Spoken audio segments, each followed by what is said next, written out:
And now, the Cabela's Tackle Box with Clark Wendlandt. Hey, that was one of those days you just dream about fishing. Top water, caught them on a swim jig. I mean, it was just an unbelievable day. They were biting. We had a good south wind.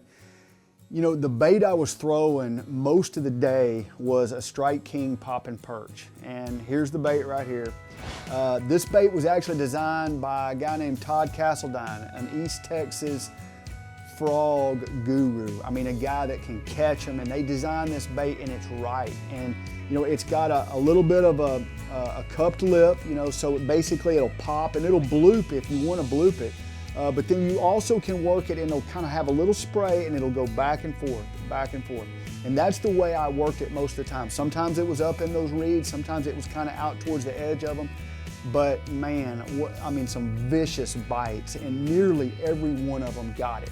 And that was a little bit of the function of the day. They were just biting good. The water temperature was up 65 to 70 degrees. And you know, we had that south wind. I mean, everything was a go today. They were biting. The line I was throwing was FX2, Sunline. I was throwing 60-pound test. And you know, 50 to 65 is kind of my preference for frogging. The bait is easy to work and easy to cast. And then when a fish bites it, I know no matter how heavy the cover is, I can get him in. So Sunline FX2.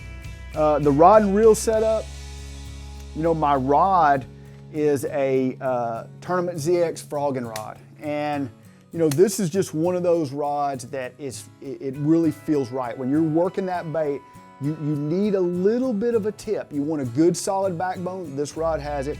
You want just a little bit of a tip, and that tip allows you to basically keep that bait going back and forth. As far as my reel, I've got a Cabela's Verano.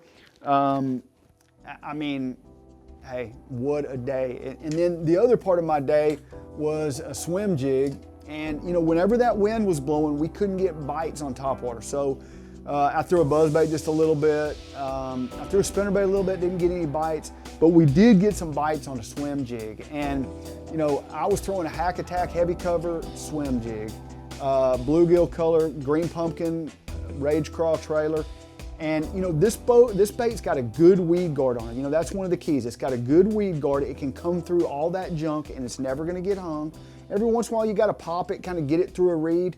But those fish bit it really good in the wind, and we caught some nice ones doing that. You know, go check out some lakes that you have never fished before. It's one of the best ways to really get good at fishing, Lake Fairfield.